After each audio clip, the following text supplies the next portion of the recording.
વાત આપણા વારસાનું જતન.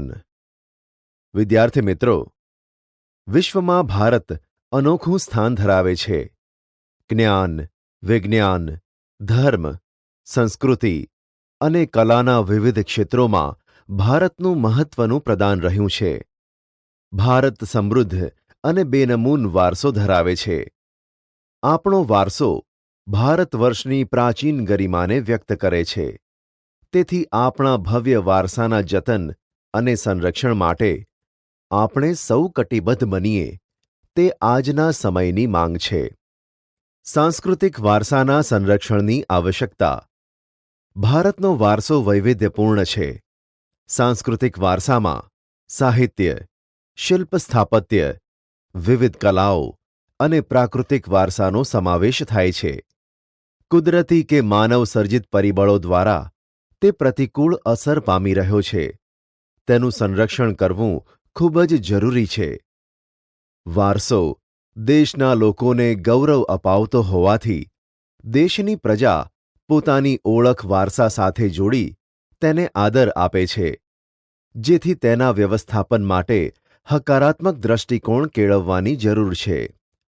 લુપ્ત થઈ રહેલી કલાઓ, સ્થાપત્યો વગેરેનું સંરક્ષણ કરવું જોઈએ, જેથી આવનારી પેઢીને પોતાના પૂર્વજોએ કરેલા ગૌરવપૂર્ણ કાર્યોની પ્રેરણા મળે. આપણા વારસાનું જતન પ્રત્યે આપણે જાગ્રત નથી, તેમજ આપણી બેદરકારીના કારણે વારસાને આજે નુકસાન થઈ રહ્યું છે. તેથી વારસાનું સંરક્ષણ આજે આવશ્યક બન્યું છે. સાંસ્કૃતિક વારસાના સંરક્ષણની અનિવાર્યતા. વિદ્યાર્થી મિત્રો, વારસો એ દેશની ઓળખ છે. તેની અવગણના કરનાર રાષ્ટ્રનું કોઈ ભવિષ્ય હોતું નથી, કારણ કે વારસો આપણા માટે માર્ગદર્શક હોય છે. ભૂતકાળમાં આપણે જે ભૂલો કરી છે તેને વર્તમાનમાં સમજીને ભવિષ્ય માટેની યોજના અને વિકાસની દિશા નક્કી કરવામાં વારસો આપણને પથદર્શક બને છે. દેશમાં નવી ચેતનાનો સંચાર કરવામાં વારસો ખૂબ જ ઉપયોગી છે. દેશના સાંસ્કૃતિક અને પ્રાકૃતિક વારસાના સ્થળોને થતા નુકસાન કે વિનાશ પ્રત્યે દેશના લોકોમાં જાગૃતિ આવે તે અનિવાર્ય છે.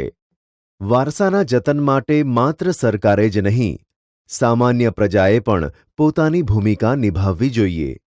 વારસો એ દેશની પ્રજા માટે આદર્શ હોય છે, તેથી તેને નષ્ટ થતો અટકાવવો જરૂરી છે.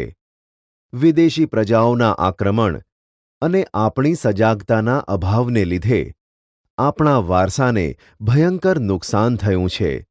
તેની જાળવણી કરવાની સરકાર તથા સમસ્ત પ્રજાની નૈતિક ફરજ રહી છે.